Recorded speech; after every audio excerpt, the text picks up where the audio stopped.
Hey, what's good, Game of Thrones fans? This is the Confire Crew, and today we're going to be talking about the deity of the faith of the Seven and the Crone, and what character that is currently in the show might best represent the Crone. I believe this is part 5 of this series, so if you haven't seen any of the other videos in this series, then go check them out. They're actually pretty good.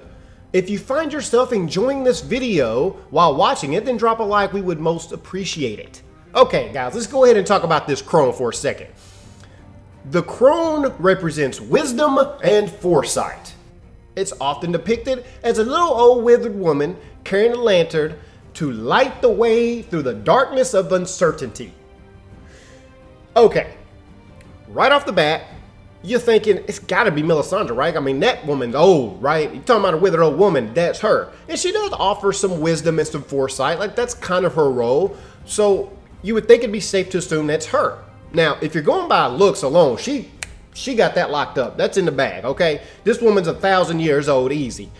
She withered, she old, she looking rough. Now, the problem I have is when it comes to the wisdom part and the foresight, what would Stannis Baratheon say? She didn't seem too wise when it comes to that. Now, she was telling him he was the one.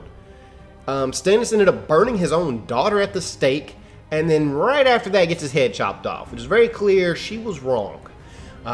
So she's a little iffy in the wisdom and foresight part, right? She kind of just screwed the pooch on that one. Just saying. So we have to look beyond the physical appearance. Who in the show has been able to dish out wisdom and foresight, or who has the potential to this season?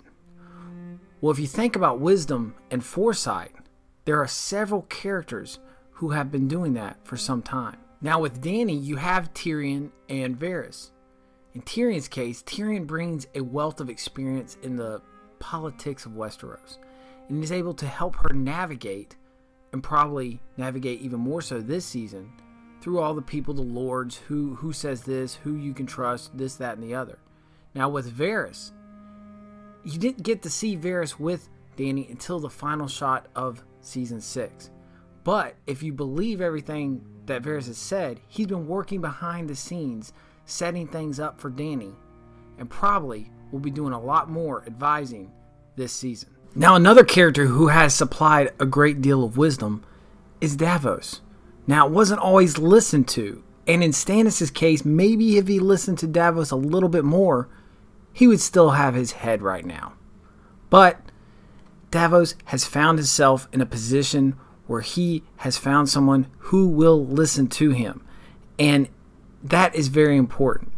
You got to think about it. Every great captain needs a great number one. For every Kirk, there's a Spock. For every Picard, there's a Riker.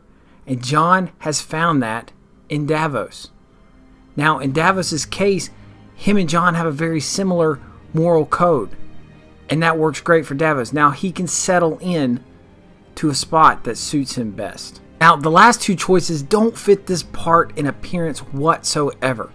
But they just might be the perfect choice for who can represent the Crone in season 7. And that is Bran and Sam. Now in Bran's case, the three-eyed raven is dead. And he is the new three-eyed raven. Now up to this point, everything he's seen in the past has more or less been for the audience's sake. He's not actually been able to dish this wisdom out to anyone else. But with him heading back past the wall, hopefully home to Winterfell, who else will serve the role better than Bran to be able to see into the past to help people with some foresight and some wisdom as to what's to come? Sam is going to be very effective in delivering wisdom and foresight to Jon in this season. Like, there's no doubt about it. I mean, he's been Jon's right-hand man pretty much since he's entered the scene. And look at the amount of knowledge he was able to amass while just at the wall. I mean, and how helpful he was able to do and the information they have now. Imagine what this nerd is going to do when he goes to the Citadel, right? Like, that's their version of the internet. Just think about the knowledge he's going to be able to amass there. It's nuts. He's probably having an orgasm right now on the books, okay? The dude's flipping out about books.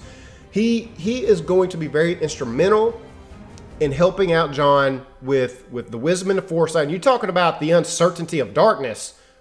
That sounds like the White Walker War to me. You know, that's kind of uncertain. That's kind of dark. I think Sam's going to help be a light to go through that. Now, we do have a theory about what he's actually going to find out at the Citadel, but of course, man, that's a video for another time, and you're just going to have to wait. But we would love to know what you think about this. Who do you think best represents the Crone that is currently in the show? We would love to know. Do you still think it's Melisandre or what? Okay, this is the off season, so let's talk about it. Let's go back and forth. I would love to hear your theories. You never seem to disappoint me in the comment section when you're talking about your thoughts on it. A lot of great stuff comes out of it. I want more of that, okay? Like the video if you like the video. Share this video out. Subscribe if you want to see more videos like this. And until next time, guys, we're out.